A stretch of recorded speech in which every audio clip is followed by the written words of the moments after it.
Bursa nama Gubernur Jakarta semakin menghangat mulai dari nama Anies Baswedan, Ahok, Ridwan Kamil hingga Tri Risma hari ini disebut-sebut sebagai kandidat kuat calon Gubernur Jakarta. Siapa kemudian yang berpeluang unggul dalam pemilihan Gubernur Jakarta? Kita akan bahas dengan Ketua DPW Nasdem Jakarta Wibi Andrino. Kemudian juga sudah bergabung Sekretaris DPD PDI Perjuangan Jakarta Pantas Nainggolan dan juga Direktur Eksekutif Parameter Politik Indonesia Adi Praitno. Selamat sore, Bapak-bapak. Selamat sore. Oke. Sore, Elvira. Baik, saya sekarang ke Mas Adi untuk membuka diskusi kita pada sore hari ini. Mas Adi kan sekarang ini masa-masanya beauty contest begitu ya, mencari calon yang cukup seksi untuk kemudian diusung, popularitasnya cukup unggul. Nah, dari beberapa nama yang beredar, siapa kemudian calon kuat yang menurut Anda berpeluang lebih banyak untuk diusung dalam pemilihan Gubernur DKI? Ya, saya kira memang kalau kita bicara tentang Pilkada DKI, variabelnya ada dua. Pertama tentu variabel survei.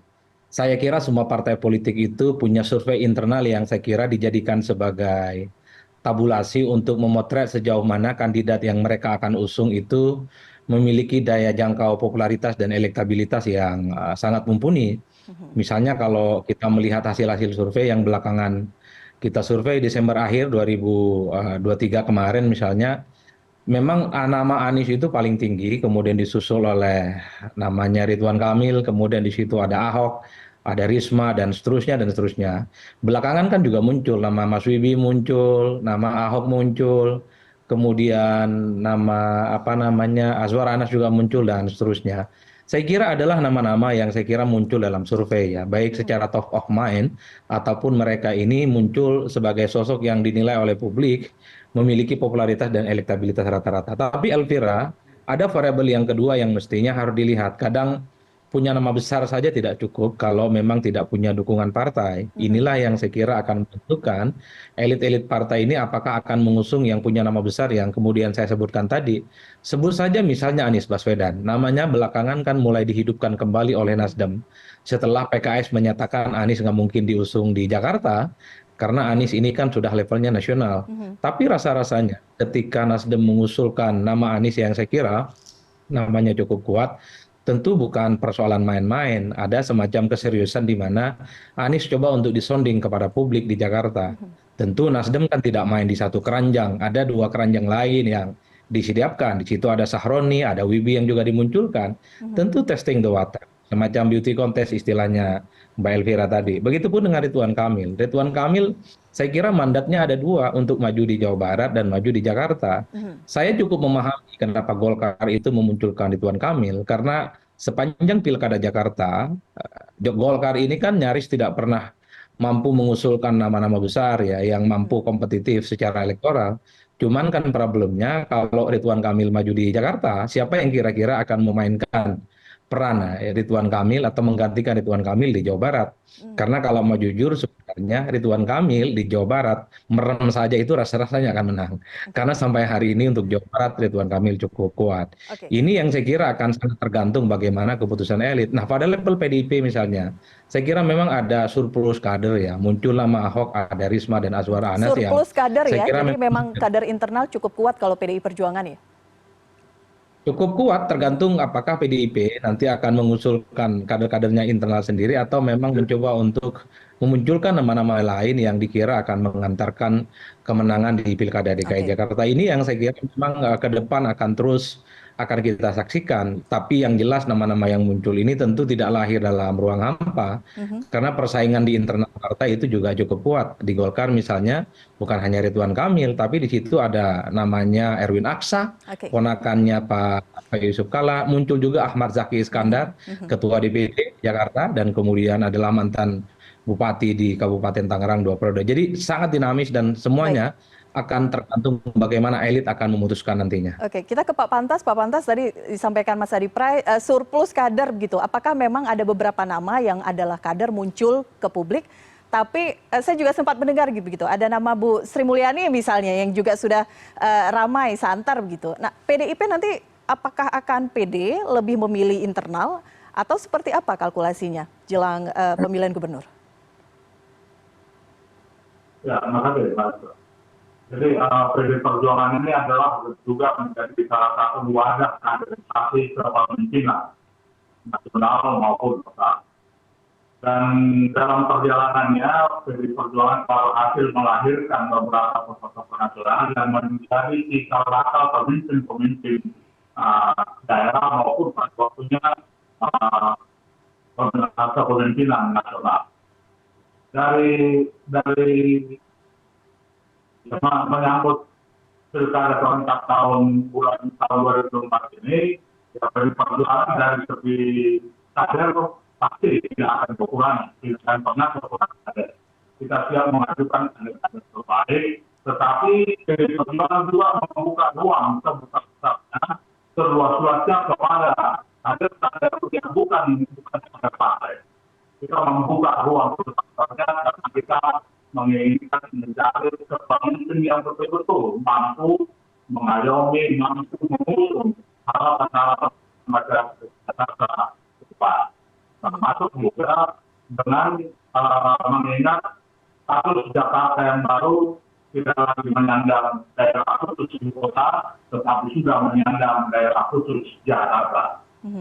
Ini perlu diantisipasi dan ya PD Perjuangan akan pada waktu yang nanti juga akan membuka ruang terutama kepada siapapun yang ingin mendaftar melalui PD Perjuangan dengan catatan bahwa PD Perjuangan dalam konteks ideologi, dalam konteks persatuan, dalam konteks standar itu sudah ini. Tidak ingin mempermasalahkan itu kalau yang masuk ke PD Perjuangan prinsip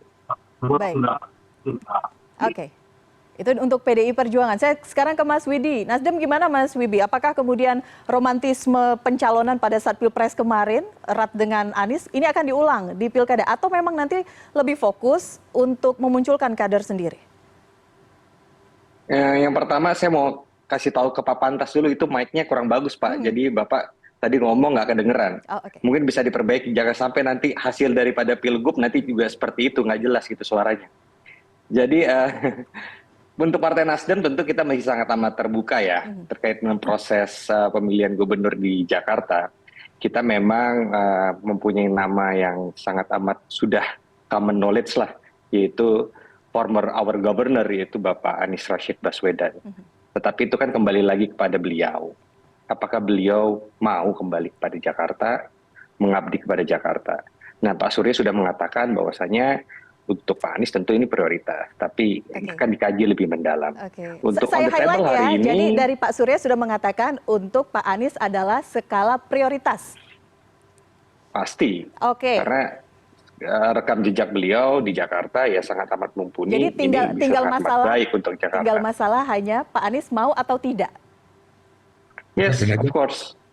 Dan today, kalau boleh saya lanjutkan, Nasdem memiliki nama yaitu adalah Bang Ahmad Syaroni, yang cukup juga mempunyai nama yang dikenal oleh masyarakat Jakarta. Yang bisa ditawarkan untuk sebagai opsi bila mana nanti ketika Pak Anies tidak berkenan, kita punya Ahmad Syaroni. Oke, berarti Mas Wibi sendiri yang namanya sempat muncul juga tadi disebutkan Mas Adi Pray, tidak ya? Tidak masuk dalam basket ataupun keranjang-keranjang yang sudah disiapkan Nasdem ya? Saya sebenarnya mau challenge Mas Adi Pray untuk maju gubernur Madura, tapi sayangnya provinsinya belum ada. Oke, baik. Nah, berbicara mengenai Nasdem nih sudah oke begitu dengan Pak Anies, tinggal menunggu Pak Anies begitu. Nah, nama-nama lain Mas Adi Pray, kita berbicara mungkin sambil ditunjukkan juga slide-nya kan. Kita tahu ini masih sangat cair, masih hitungan bulan, bahkan pada saat injury time pendaftaran apapun bisa terjadi. Tapi kan tidak ada satupun partai yang bisa mengusung sendiri ya. Jadi harus formasi koalisi untuk bisa mengusung gubernur dan juga wakil gubernur Jakarta. Ya Mas Adi. Ya saya kira pada akhirnya titik temu koalisi partai itu kan sangat tergantung apakah partai-partai yang ingin berkompetisi di DKI Jakarta itu misalnya punya pasangan gubernur dan wakil gubernur yang bisa diusung bersama. Misalnya per hari ini tiket Nasdem itu sangat mungkin diberikan kepada Anies ataupun Bang Syahroni ataupun Bang Wibi ya. Kan tinggal mencari kira-kira partai mana yang tertarik untuk menjadi pendamping. Ini yang tentu akan turut mendinamisasi karena partai-partai itu tentu punya intensi supaya kader mereka juga bisa maju dan tentu mereka itu cari partner koalisi yang akan memungkinkan memenangkan pertarungan di Jakarta. Begitupun dengan kawan-kawan PDIP. Kira-kira di antara sekian begitu banyak nama, ada Ahok, ada Risma, Aswar Anas, mungkin tadi muncul namanya Pak Basuki ya, ataupun Bu Sri Mulyani. Kira-kira di antara nama-nama ini siapa yang kira-kira mendapatkan dukungan politik dan tentu diharapkan menang dalam berkompetisi. Karena siapapun yang punya keinginan untuk maju dalam pilgub bukan hanya sekedar pelengkap penderita ya, bukan hanya sebatas untuk ornamen demokrasi, tapi ending mereka itu adalah menang. Karena apapun judulnya, Jakarta ini bagi saya di 2024 tetaplah menjadi epicentrum politik, di mana partai-partai itu tetap menjadi target gitu ya untuk memenangkan Pilkada Jakarta sebagai ukuran dan barometer bagaimana mereka memiliki satu potret model kepemimpinan yang bisa diharapkan di 5 tahun akan datang. Dan siapapun yang menjadi gubernur Jakarta di 2024 ini, bagi saya dia potensial akan masuk dalam bursa capres dan cawapres di 5 tahun yang akan datang. Ini yang saya kira akan menjadi perdebatan dan pertarungan yang cukup serius bagi saya, Elvira. Makanya tidak mengherankan kalau kemudian Nasdem pun masih memunculkan nama Anies. Tak mengherankan juga kalau PDIP misalnya masih memunculkan nama-nama lama seperti Ahok, ada Risma, Azwar Anas, dan yang lainnya. Termasuk misalnya kalau kita melihat Golkar, kenapa misalnya memunculkan Ridwan Kamil? Karena tentu Golkar punya ingin ada kadernya yang punya nama besar yang saya kira juga sangat layak untuk bisa disorongkan sebagai calon pemimpin nasional di kemudian hari. Ini saya kira ornamen variabel tentu saja yang pastinya akan turut mendinamisasi bagaimana Pilkada Jakarta itu kira-kira siapa yang akan kemudian bisa maju dan mendapatkan dukungan partai tentu dengan partai-partai koalisi yang lainnya. Oke. Apakah bahasan-bahasan dari para partai ini akan berkoalisi sudah sampai di titik mana? Kita akan bahas usai jeda. Kami akan kembali sesaat lagi, tetap bersama CNN Indonesia Newsroom.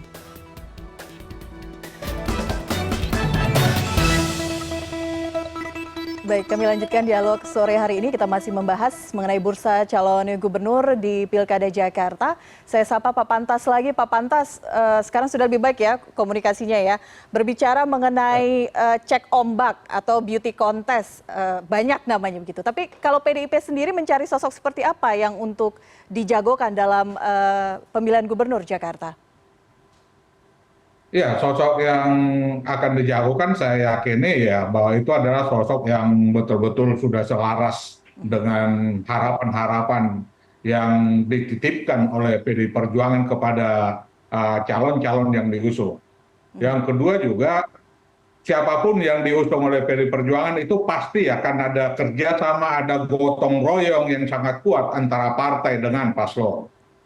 PDI Perjuangan tidak pernah melepaskan segala sesuatunya kepada paslon.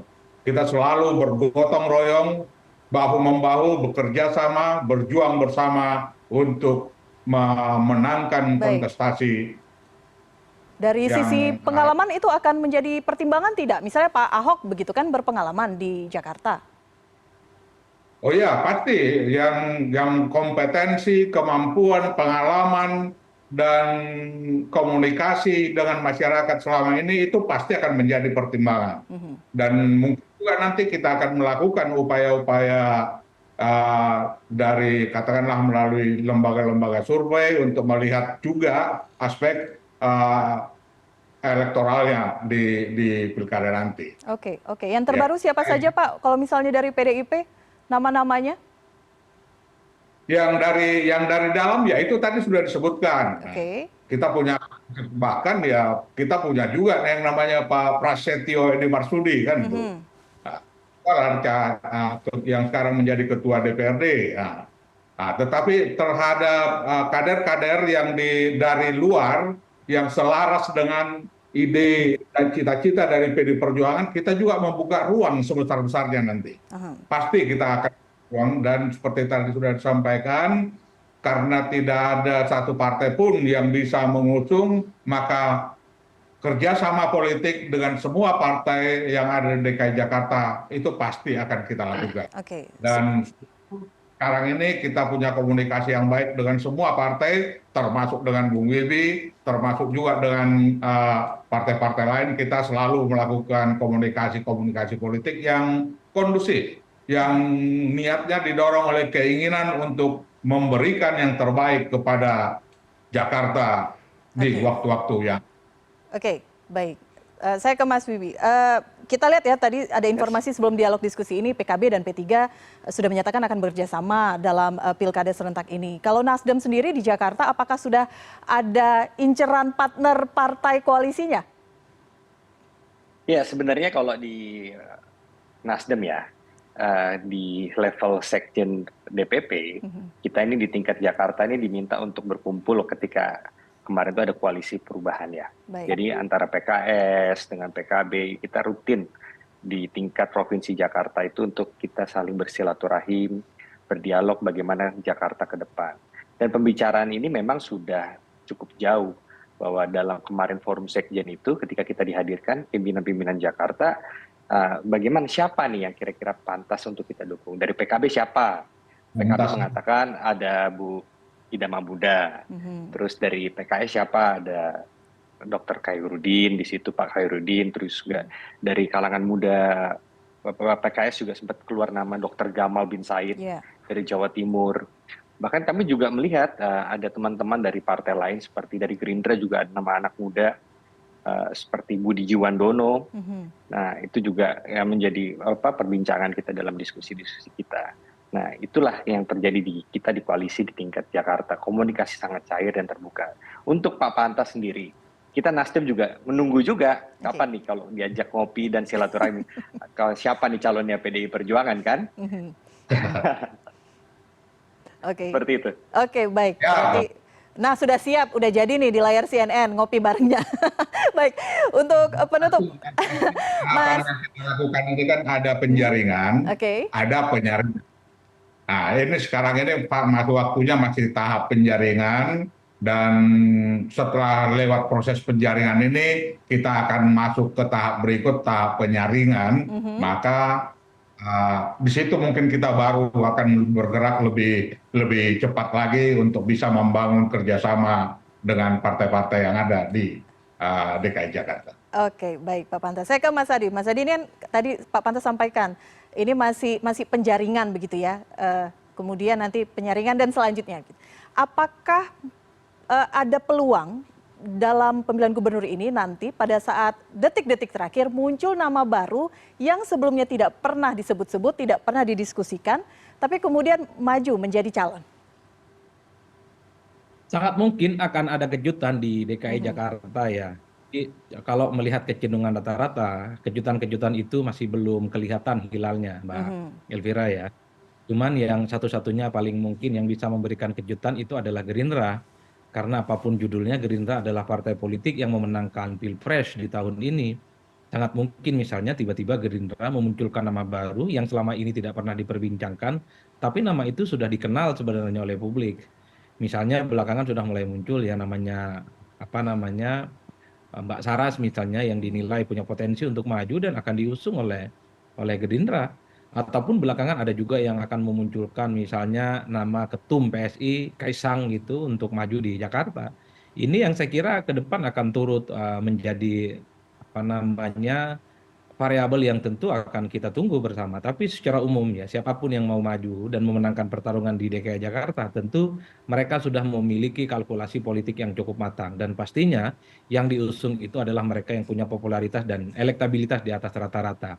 Bukan newcomer, bukan pendatang baru, yang saya kira apapun judulnya, Jakarta ini kan semacam semak belukar politik yang seringkali dia menelan nama-nama orang-orang yang punya nama besar. Karena harus diakui Jakarta ini adalah pemilih yang rasional yang saya kira tidak bisa hanya didekati dengan cara-cara yang mungkin sifatnya populis, seperti yang merakyat ataupun bantuan sosial, itu tidak masuk dalam pemilih DKI Jakarta.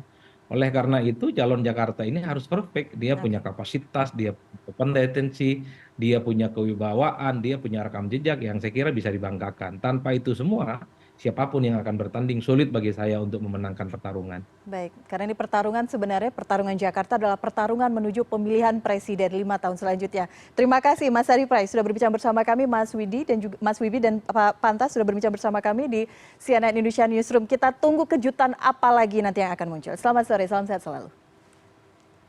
Selamat sore Mbak Elvira, selamat sore Pak Adi.